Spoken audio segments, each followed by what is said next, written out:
Un año más compartiendo historias, un año más compartiendo la pasión por comunicar. Como desde hace 13 años, todos los que formamos parte del Grupo Sónica, una vez más levantamos la copa y brindamos con todos ustedes, deseando unas felices fiestas y que el 2019 nos encuentre nuevamente juntos. LOR, Radio Argentina. Señoras y señores, la Sociedad Radio Argentina les presenta hoy el Festival Sacro de Ricardo Wagner, Parsifal. Habla Carlos Gardel. Queridos amigos de la América Latina, de mi tierra y de mi raza. La radio era como el teatro. Lo escucharemos nuevamente en A mí me la vas a contar. Con ustedes, Enrique Santos Discépolo. Bueno, déale, mija, déale. La madre. Sí. La madre es el ser que nos ha dado el ser y cuida de nuestro ser como debe ser.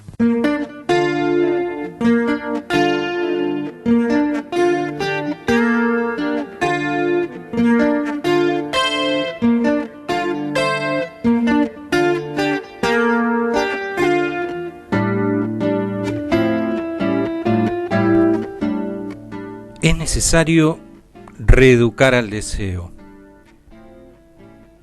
enseñarle al deseo a desear mejor, a desear más y sobre todo a desear de un modo diferente. Un revolucionario se plantea fundamentalmente transformar las cosas desde arriba, no desde abajo, al revés del rebelde social. El revolucionario se plantea, vamos a hacer un movimiento, tomo el poder y desde arriba transformo las cosas.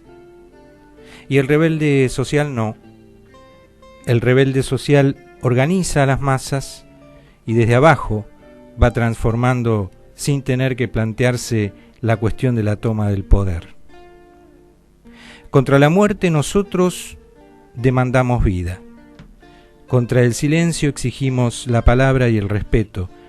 Contra el olvido, la memoria. Contra la humillación y el desprecio, la dignidad. Contra la esclavitud, la libertad. Contra la imposición, la democracia. Contra el crimen, la justicia. ¿Qué será la memoria en estos tiempos?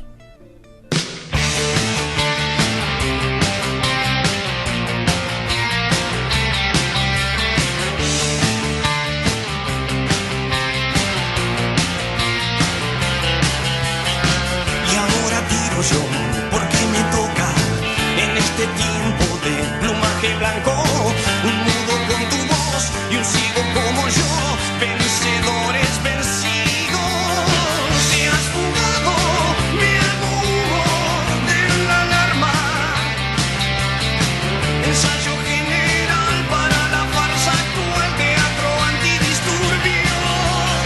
Se rompe loca mi anatomía con el humor de los sobrevivientes, de un mudo con tu voz, de un ciego como yo, vencedores vencidos.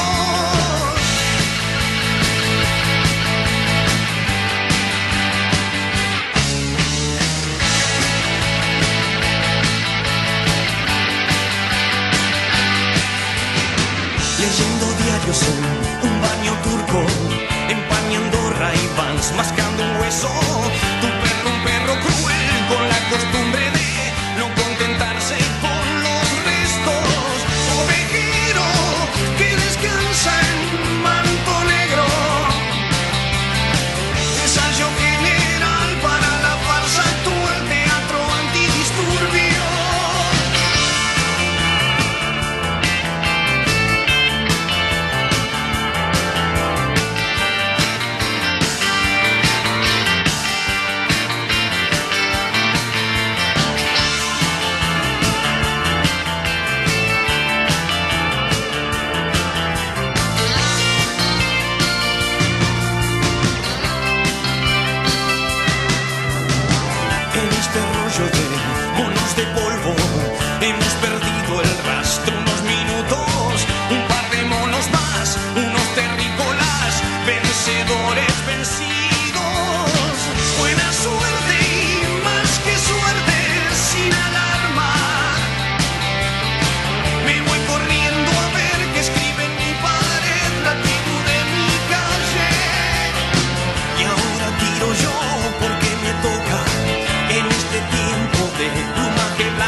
de Juan Gelman a Yupanqui, de los Beatles a Cortázar, de Osvaldo Pugliese a Pink Floyd, de Mercedes Sosa a Charly García, de Spinetta a Joan Baez, de Troilo a Johnny Mitchell, de Tejada Gómez a Hernández Arregui, de Chet Baker a Piazzolla, Santos y Pecadores, un programa con historia.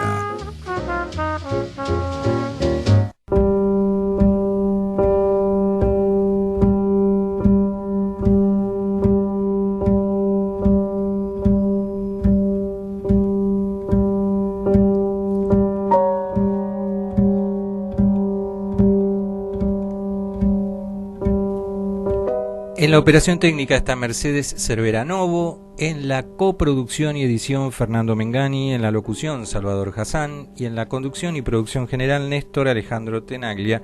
Lo que leíamos era un fragmento de un documento del Ejército Zapatista de Liberación Nacional, y siempre ellos tienen esa mirada que va mucho más allá de un simple discurso, de un lugar común.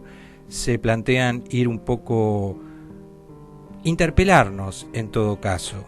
Estamos en La Receta, www.lareceta.com.ar, en vivo, último programa de este año, de este ciclo 2018, y ya más de un año que estamos en esta radio, y ya van a ser 2 años que volvimos a andar los caminos del éter. Y en el comienzo musical, Patricio Rey y sus Redonditos de Ricota haciendo Vencedores Vencidos. La semana pasada no pudimos salir al aire porque hubo así una confusión en el horario del invitado. Pensó que estábamos de 11 a 12 de la noche y bueno, lamentablemente no pudimos salir, pero estamos hoy haciendo este último programa con nuestra querida amiga entrañable desde hace muchísimos años, Silvia Viñas. Bienvenida. Hola. Muchas gracias, encantadísima de estar acá. Silvia Viñas es docente, es psicóloga social, está en muchos emprendimientos culturales y sociales y vinculados a los derechos humanos desde la Cátedra Libre de Derechos Humanos de Filosofía y Letras que creó Osvaldo Bayer. ¿En qué año? 1994, fue la inauguración en octubre de 1994 y sus primeros foros fueron en marzo del 95. Ahí comenzaron a hacer las actividades. Y Bayer te convocó a vos, ¿no? O sea, te dijo, ¿cómo fue? Bayer me abrió las puertas, en verdad. En algún momento otra persona de la cátedra yo concurría. La verdad que lo que me convocó fue la propuesta de hablar de derechos humanos en el año 95, cuando yo me entero, y como me convocó a mí, convocó muchísima gente. Yo creo que cuando aparece Osvaldo con la Cátedra Libre de Derechos Humanos fue un momento, tomó algo de una demanda social, me parece, por la cantidad de gente que éramos. Éramos más de 400 personas, 500 personas cada viernes reunidos en los foros de la Cátedra Libre de Derechos Humanos, y empezamos a hacer todo un recorrido sobre nuestro pasado, que creo que no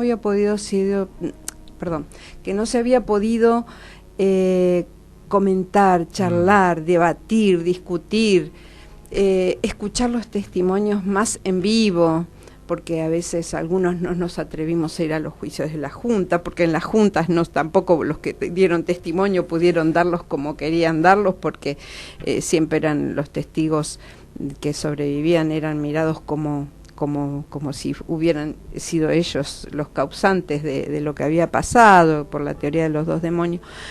Entonces, durante todo el año 95-96, era una concurrencia tremenda la que había ahí, y fueron debates, aparecían hijos por primera vez, se empezaban a pensar las distintas alternativas a lo que era la impunidad. Aparte estábamos en gobiernos neoliberales como ahora, o ultraliberales, y entonces bueno, también esto era una cuestión que necesitábamos algún tipo de construir nuestra propia palabra, de escuchar palabras que nos resonaran y construir una palabra colectiva sobre todo lo que estaba pasando. Y en ese espacio se podía hacer. Y eso me parecía muy interesante de la facultad. Y en realidad yo fui con mi propuesta de infancia y Osvaldo generosamente, como siempre fue él, y con una cuestión de darte la confianza, de escucharte, de decir, me dijo, haz este seminario antes. Hizo un seminario y sobre educación en derechos humanos y al año siguiente ya estaba ahí dando seminarios sobre derechos humanos de niños, niñas y adolescentes.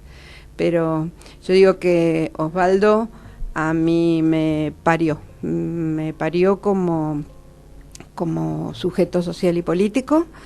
Creo que los gestantes, no voy a ser injusta porque creo que mi hermano fue el gran gestante, fue el que me dejó esa marca de lo social y lo político en primera instancia, y la monja Leonie Duque, que era alguien que yo visitaba porque vivía en mi barrio y hasta que desapareció. Ellos creo que fueron los gestantes, pero que Osvaldo fue quien me parió.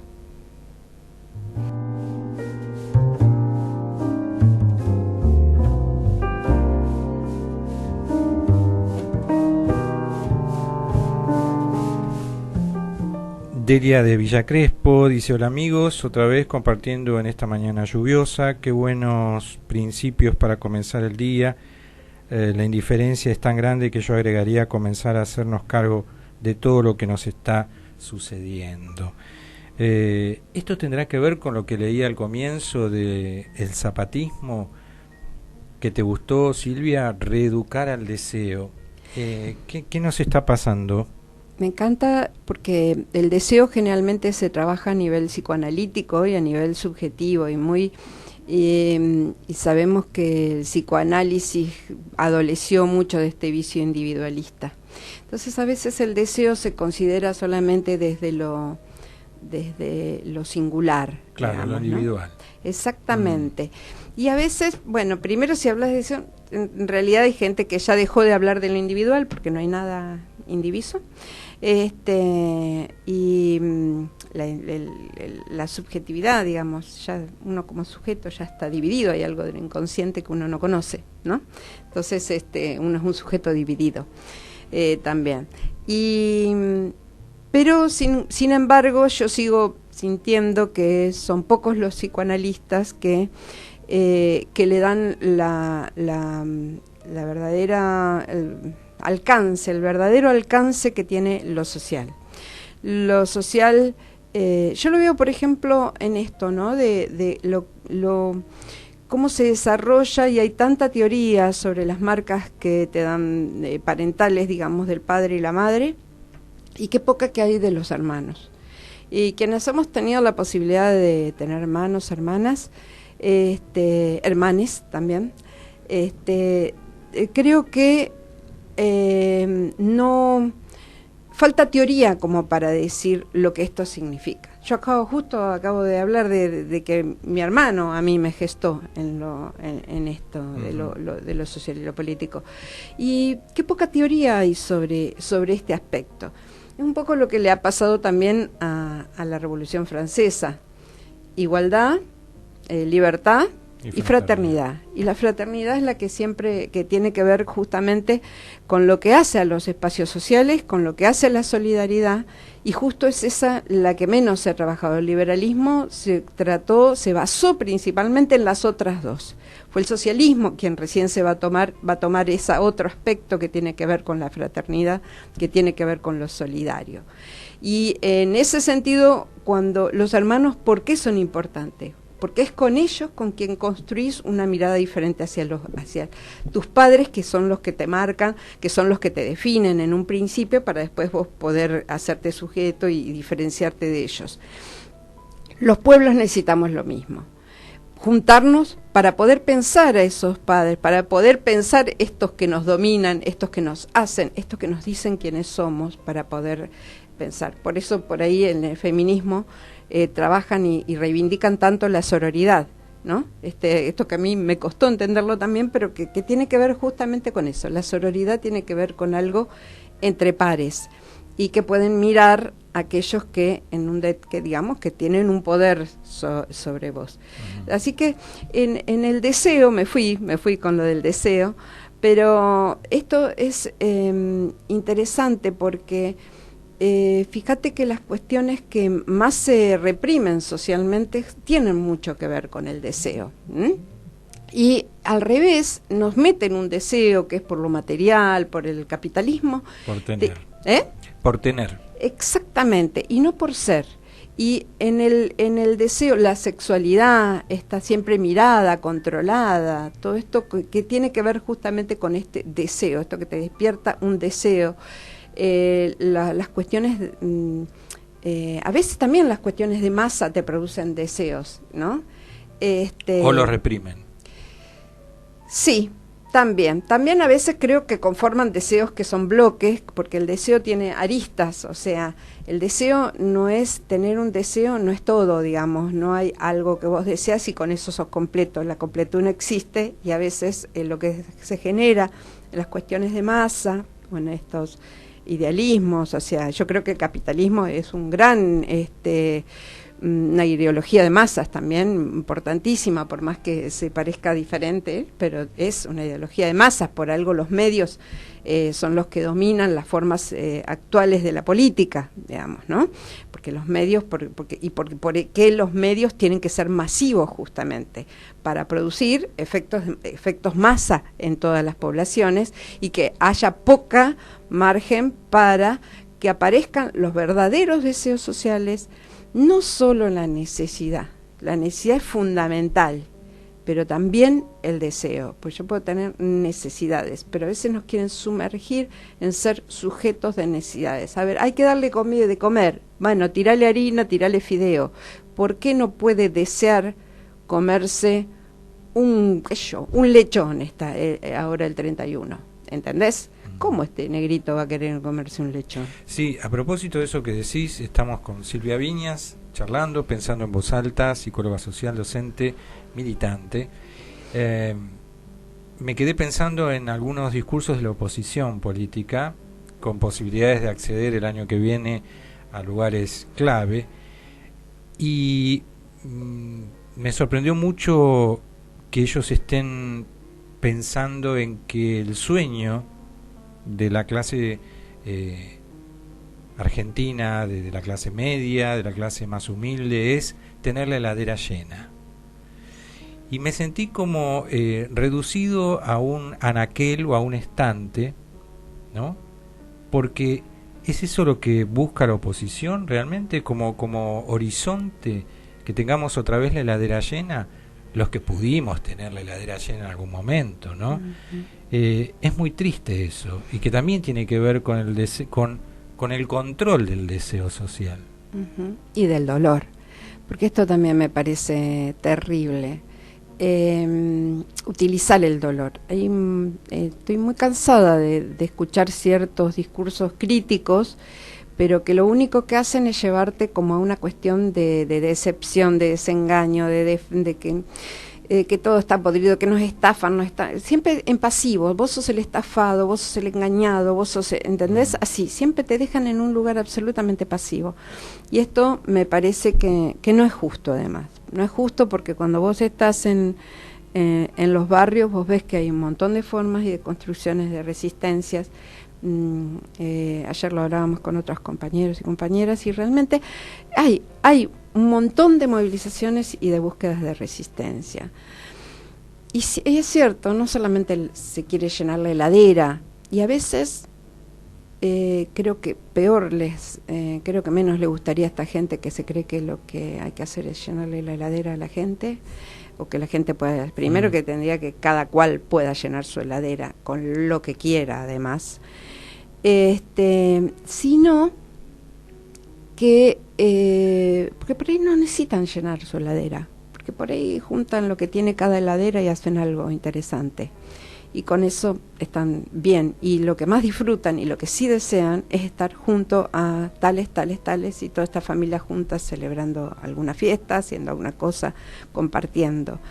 Y por ahí tienen deseos de llenar bibliotecas, de llenar su juegoteca para los niños, de llenar de otras cosas, ¿no? De otros elementos, de poder tener para viajar a visitar a su familia al interior o a Paraguay, o estas otras cuestiones que no hacen a animalizar al otro, de verlo como materia viviente, que lo que tiene que hacer es comer. Consumir nada más, y una cuestión de materia viviente. Los sujetos somos mucho más que algo orgánico, ¿no?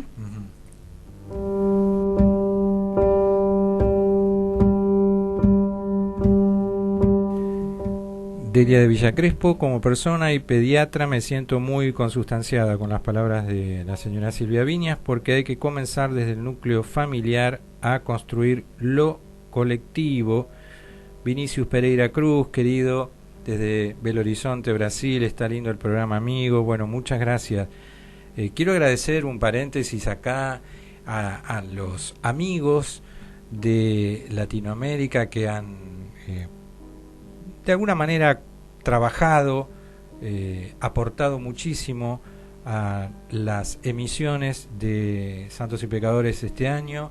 Ellos son Sandra Martínez, de Ecuador, Daniel Rivera, de Ecuador, los dos de Quito, Ecuador, Vinicius Pereira Cruz, también con sus grabaciones, enviándonos la visión de los brasileros respecto de los procesos políticos y sociales allí, la difusión que han hecho todos estos amigos del programa durante el año, y también a Marco Teruggi, desde Venezuela, que estuvo aquí hace unos sábados atrás en vivo, 1 hora charlando de su libro. Estos son aportes que se hacen a la construcción de una comunicación que creemos tiene que profundizarse, ¿no? Y que es popular, es a pulmón y es con mucho sacrificio, que es la única forma que uno conoce de hacer este programa, ¿no? Porque no hemos conocido otra redituable salvo en lo espiritual. Y por supuesto de haber conocido a Silvia hace ya varios años a través de un oyente. Mirá cómo son los puentes, claro, ¿no? ¿Te acordás? Sí, totalmente. Eran los años 90, había una rata que gobernaba el país, la de Anillaco, y no pensábamos que íbamos a tener que volver a padecer estos tiempos, incluso yo creo que mucho peores todavía, ¿no? Porque acá hay una ostentación de perversidad muy cercana al fascismo en algunos aspectos, y hay fachines y fachinas que andan por ahí dando vueltas y que tienen mucho, además,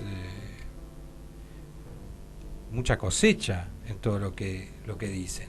Y esto no es como para terminar el año en baja, pero tampoco podemos disfrazarnos de piñón fijo, ¿no? Esto es lo que sucede, nos sucede. Por eso impactó tanto la partida de Osvaldo Bayer, ¿no? Porque a muchas generaciones, los que lo conocieron, los que no lo conocieron, los que pudimos tratarlo en algún programa, los que no, todos sienten como que, bueno, hay un lugar vacío ahí que se va a hacer muy difícil de llenar. Yo no quise participar de la despedida porque no me iba a hacer bien, pero aparte me cuesta despedir a gente como Osvaldo. No lo quiero despedir. Sí. Y entonces allí estarán los libros y el testimonio grabado que tenemos de él cuando vino al programa o cuando ha salido al aire vía telefónica también, porque son esos referentes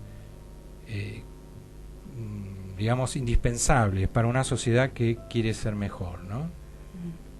¿Qué será la memoria en estos tiempos? Yo creo que uno no tiene que dejar pasar su propia memoria y dejarse impregnar por la memoria colectiva, ¿no? Las dos cosas, y decir y o recuperar también la memoria de las cuestiones más personales y ligarla, y también después pensar, después que uno retoma eso personal, pensar qué tendría que ver con lo colectivo, con lo social, esa memoria, ¿no? A ver, supongamos un ejemplo así sencillo, ¿no? Bueno, yo puedo decir, bueno, como recién decía la Cate, bueno, eso ya era algo social y político, pero bueno, ver lo que yo recuerdo de mi familia de origen, por ejemplo, ¿no? Mi abuelo era peronista, ¿no? Había sido ferroviario, fue diputado provincial también, pero nunca lo conocí, siempre lo conocí más como ferroviario, no lo conocí como diputado, pero nunca recibió nada, no había en esa época las jubilaciones de privilegio. Y mi otra familia era es bastante de ideología oligárquica. Ninguno se casó con nadie oligarca, pero eran así. Ahora, entonces ahí empezar todos estos recuerdos que uno va teniendo de las disputas familiares entre una familia y la otra, el maltrato que recibía mi mamá, por ejemplo, de parte de mi abuela paterna, estas cuestiones, empezar a significarlas, porque mamá me lo contaba como una cuestión personal. Y después de a poco empezás a poder significarlas que tenían que ver con lo social, con lo político. Uno es un sujeto incompleto si solamente es un sujeto familiar. Uno se está perdiendo algo importante de sí mismo, que esto es lo principal. No va a poder aparecer el deseo de lo social y se va perdiendo algo de sí mismo si no entiende lo social. Como nosotros que trabajamos con personas privadas de la libertad, en la medida en que ellos constituyan y vean su problemática solamente a nivel personal, es muy probable que sean reincidentes. Cuando empiecen a comprenderlo y comprenderse como un engranaje social en donde sus propias condiciones y su propia situación, incluso la que llevó a alguna cuestión, alguna acción contra la ley que lo llevó ahí detenido, lo puedan vincular con lo social, tienen muchos más recursos para poder dejar de ser, dejar de que su vida deje de ser un destino, para poder hacer un camino. Entonces ahí creo que no solamente lo tienen que hacer los pobres. Otra vez vuelvo a lo mismo. No es solo mirar al otro como el carente, el pobre, el que está preso, el que está loco, es el que tiene que pensar para hacerse sujeto. Nosotros también. Y podemos también, yo tengo ahora, por ejemplo, de esta familia tan bien que yo tuve, que están económicamente bien, realmente me da mucha vergüenza. Mis dos primos son jueces. Uno es el juez del caso de la Lucía Pérez, realmente de ese tribunal oral, y la verdad que me indigna, pero lo entiendo socialmente. Entiendo el origen familiar y lo que ellos hicieron de ese origen familiar, de esa discriminación que tenían, discriminación con respecto a los orígenes populares, a los sectores populares y a los que elegíamos el camino de los sectores populares. Entonces, ahí yo lo entiendo socialmente, y ahí se me junta lo que puede ser el patriarcado, el capitalismo, el poder de los sectores judiciales, que era la pata que ellos tenían. Y bueno, había un naval también, hay un naval. Bueno, pero digamos, estas búsquedas de formas de poder que determinaban familia. Entonces ahí es donde yo también tengo que entender esto, para saber si yo le mando mensajitos a mi primo amorosos o no se los mando más. Y esto hay que definirlo. No se puede tener medias tintas en esto. Y ahí hay una responsabilidad. En lo familiar también tenemos una responsabilidad política. Nosotros queremos un feminismo, pero feminismo en familias que siguen encubriendo todos los abusos familiares, que lo encubren los propios padres, encubren los abusos familiares por cuestiones de no romper estructuras familiares. Entonces, ahí vamos, lo familiar, si te quedas en el mandato familiar, o si podés hablar y decir, esto es así, ¿no? Este es un facho, este es un abusador.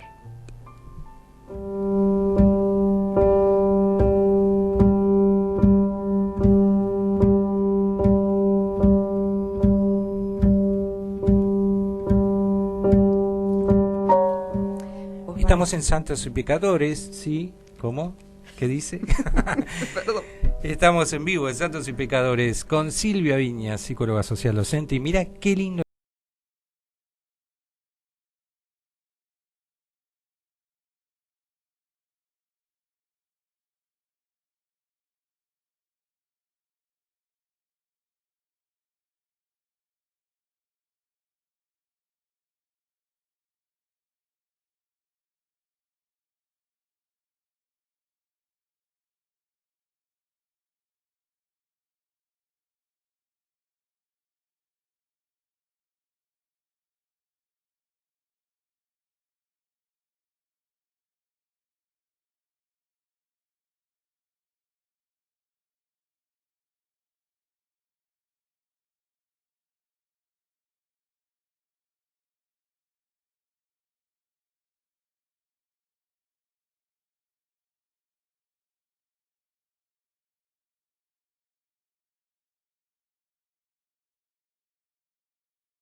Estamos en Santos y Pecadores. Un programa con historia.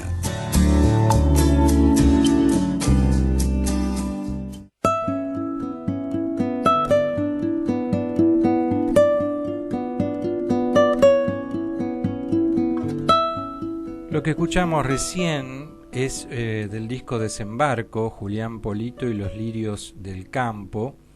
Fue una especie de participación en trío, Osvaldo Bayer recitado, Florencia Bernales en voz, y luego,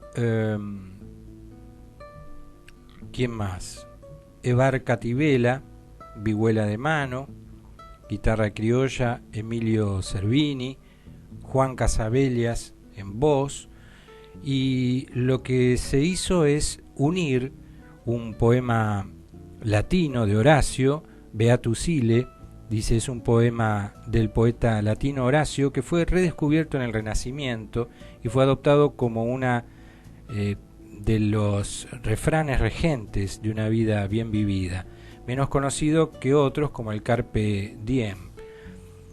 Florencia, que es la que lo canta, pone su voz a un texto que, elogiando la vida en la naturaleza y despreciando a los poderosos, se espeja un milenio después en la milonga del anarquista, canción anónima de principios del siglo XX en Buenos Aires. El sol de la anarquía no conoce ni tiempos ni fronteras. Así que muy interesante este trabajo. Volvemos a Osvaldo, por supuesto, porque está ahí, porque de alguna manera estaba siempre que lo llamaban en todos lados y no tenía ningún problema en asistir, en poner el cuerpo y los deseos del mismo lado. Disfrutaba eso, y me parece que quedó algo que quedó descolgado de lo que yo quería decir. Justamente con Osvaldo lo que tenía era eso, lo que él lo marcó y nos marcó a nosotros, es esto de poder decir las cosas pese sea donde sea. Ayer recordaban varias anécdotas, por ejemplo en España, en una universidad muy renombrada, y entonces él diciendo, ¿y ustedes qué están pensando? ¿Cómo puede ser que acá todavía se les ocurra que pueda existir la monarquía? Y es una crítica que después fue bastante, la gente se quedó muy molesta con su crítica.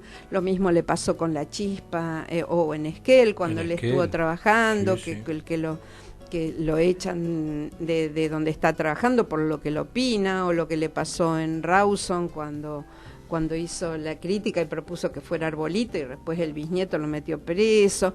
O sea, siempre lo que había, en donde había que hacer crítico y poner la palabra, lo ponía, y sin un respaldo atrás, digamos, en el sentido de que no es que lo hacía porque atrás tenía, un partido político, algo que lo avalara. Claro, que no, era él con sus papeles. Exactamente, eso es lo que él tenía. Lo que no quiere decir que tuviera otros aspectos en donde por ahí se sintiera también sus debilidades y bueno, no tiene nada que ver. No quiero hablar de un hombre perfecto, lo que quiero hablar es un hombre que creo que lo que más nos sorprendió es que pudiera decir y denunciar.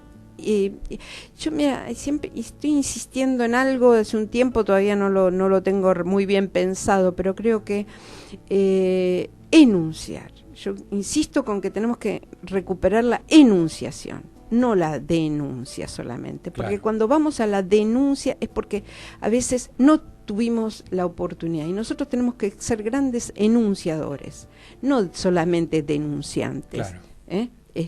Y él enunciaba siempre. Esto me parece como re importante de Osvaldo.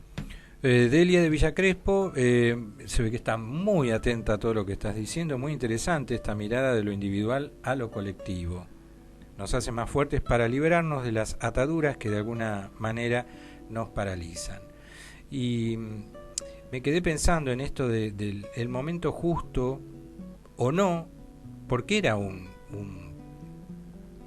Bayer políticamente incorrecto, por suerte. Sí. Él fue hablando de anarquismo, él fue investigando, recorriendo pueblos, recorriendo el país, investigando y fundamentando lo que decía. Y en ese sentido, hasta de los movimientos, entre comillas, nacionales y populares, fue bastante cuestionado y criticado, ¿no? Uh-huh. Y sin embargo, él tuvo que decir lo que dijo, lo mismo que le valió la crítica de Eve de Bonafini cuando dijo en 678 no se puede hablar de democracia mientras exista un solo pobre, mientras exista Villa Miseria, y esto provocó un enojo de Eve para siempre, con mucho de burla también hacia la fisonomía de Osvaldo. Digo, bueno, estas cosas, estos cortocircuitos que aparecen también en la historia de este lado de la memoria. Y sin embargo, él no dijo lo que correspondía decir políticamente correcto, sino que dijo lo que sentía, y en esto también volvemos a los deseos. Sí, creo que yo hay un montón de cuestiones que no coincidí con Osvaldo, no sé si un montón, pero hay cuestiones en las que no coincidí. Él fue sumamente crítico en su momento con el peronismo, porque padeció algunas las cuestiones del peronismo en el momento que él había estado trabajando como naval, comercial, bueno, y al final si no se afiliaba al peronismo no podía hacerlo, y como él era así, rebelde, no se afilió, y bueno, por supuesto que después no tenía trabajo, etcétera. Hay cuestiones de autoritarismo de la época del peronismo, de aquel de los años 40 y pico, 50, y sobre que bueno, que hicieron de Bayer estos que muchos han llamado solamente gorilas, porque es lo único, lo que pasa muchas veces con los encuadramientos políticos, que gente muy limitada, si vos solamente pensás desde un encuadramiento político, realmente estás muy limitado en tus posibilidades de análisis. Y yo creo que muchos lo hacen desde ese lugar. Igual, bueno, creo que su posición con respecto al peronismo, me parece que bueno, hay algunas cuestiones que yo no he coincidido con él, ¿no? Más, una vez vi una película y me produjo mucho dolor, que fue una película sobre Osvaldo, y que en una película en la que se vitoreaba el 55, ¿cómo se llama? La Libertadora.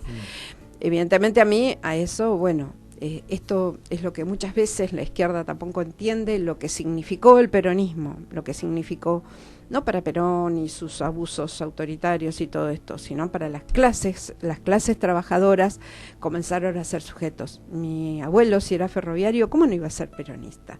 Mi abuelo era un engranaje de los ingleses, tenía que consumir lo que le daban de las tiendas, esto. Y mi abuelo pasó a ser un hombre, pasó a ser un luchador, pasó a tener palabra, mi abuelo no aceptó, se dio el gusto de no aceptarle a Ford que le regale un auto para que le expropiaran tierras para él. O sea, el tipo entendió lo que era ser la dignidad, ¿entendés? Entonces, y muchos, y a veces la dignidad tiene que ver y se prende en el ser humano en la medida que también tenés un campo de acción y alguien viene y te despierta. Por eso yo digo que Osvaldo fue mi segundo nacimiento, porque él me abrió una puerta para que yo pueda decir, para que yo pueda hacer, porque me dijo, bueno, Silvia, ¿por qué no vas para acá? Silvia, mira, esto me lo dieron a mí, ¿lo podés hacer vos? Entonces ahí te da una confianza esto. Y esto a veces, por eso no es tratarlo como a un no sé, un tonto, a alguien que vos le abrís la puerta para que pueda ejercer, para que pueda desplegar y aprender a hacer, porque todos tenemos que aprender, así como aprendemos a caminar, también tenemos que aprender a ser sujetos políticos y sociales. Así que a mí me parece que los que te enseñan desde solamente muy encuadrados desde un partido político, muy encuadrados desde ahí, te enseñan a caminar con andador. Y a mí me parece que eso no está bueno, que a veces hay que tirar, no voy a decir una mala palabra, a veces hay que tirar el andador a la mierda y empezar a aprender a caminar, rengueando, pero con la cabeza alta de esto.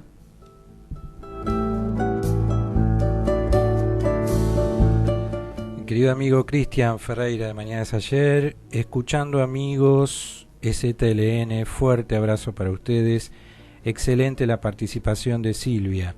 Enunciar 2019 será tiempo de ponerlo en práctica, dice Cristian, un querido hermano laburador de esta radio que tiene su programa Mañana es Ayer, dedicado a los comienzos del rock nacional los viernes a las 22 y que va a seguir en enero. Nosotros no, nosotros volveremos en abril. Así descansamos un poco y juntamos morlacos. ¿Te acordás de esa palabra? El vento. Juntamos el vento para ver si podemos volver en abril.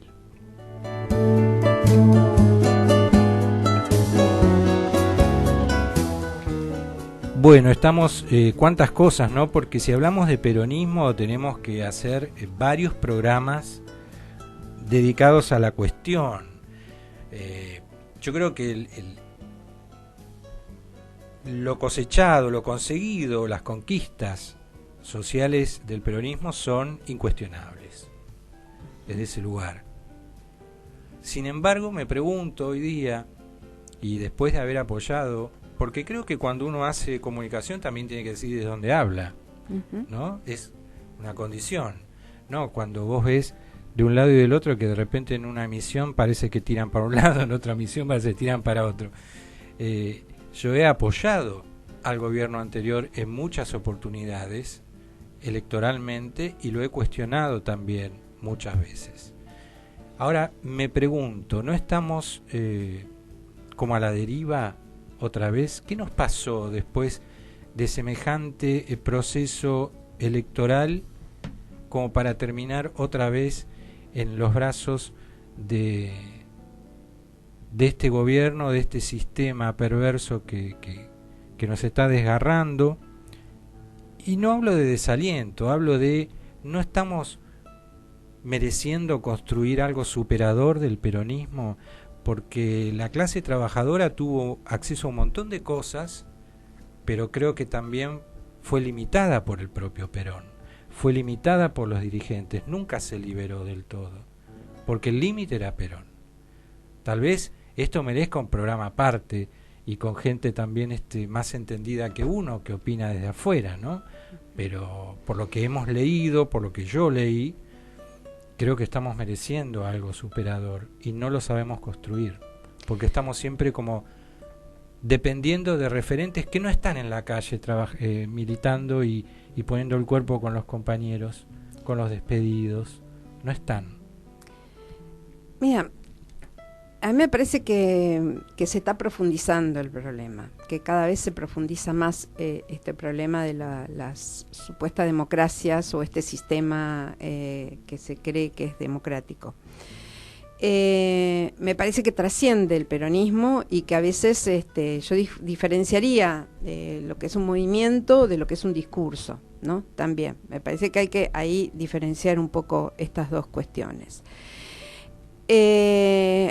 Hace un rato hablaste de Menem. Menem quedó libre, Menem siguió en funciones. Y si eso fue un indicador que no lo tuvimos en cuenta. Si un tipo como Menem siguió libre, quiere decir que hay una impunidad que está enquistada dentro de nuestro supuesto sistema democrático. Creo que no había presos políticos en la gestión anterior, como los hubo, como los hay ahora. Bueno, y un abrazo, por suerte que Milagro Sala ya puede estar en su casa. Pero a mí me parece que hay algunas cuestiones que con los medios, con la ley de medios, ¿qué pasó con esto? O sea, ahora lo que la pregunta que me hago, porque creo que para ir cerrando. Bueno, que yo lo sacaría puntualmente de tal gestión. Yo digo, ¿cómo vamos a poder encarar algo que tiene que ser mucho más revolucionario, o no sé cómo se va a llamar, porque quizás ya no se llame más revolución, pero donde pueda haber algo que dispute el poder? El poder político está absolutamente sometido al poder económico, y del poder económico estamos hablando poco, Esto es lo que me parece que acá hay y es invisible. Esto es lo terrible. No lo estamos viendo, no estamos viendo cuáles son los canales o cómo son. Y cómo va a ser ahora, un anarquista no va a matar a uno. ¿A quién vas a ir a matar? Ni siquiera tenés a quién ir a matar. Tengo una lista, Tengo una lista. Por eso, pero una lista no alcanza. No hay un representante. Bien, muchas gracias, disfruta Delia y agradece tu visita, gracias por todo el laburo, nos estamos yendo ya. Una sola cosa. Una sola cosa, diga. Nada más, que no quiero que pensemos solamente en oposición. Nosotros no somos la oposición, nosotros somos lo que hacemos. Lo que ellos vienen a hacer con un neoliberalismo, con dictaduras, con lo que sea, es a oponerse a lo que nosotros queremos ser. Silvia Viñas, nos vamos con un fragmentito muy cortito en un separador de Osvaldo Bayer en Santos y Pecadores, y después con Marlene Dietrich, que era una de las cantantes que él más quería. Osvaldo Bayer.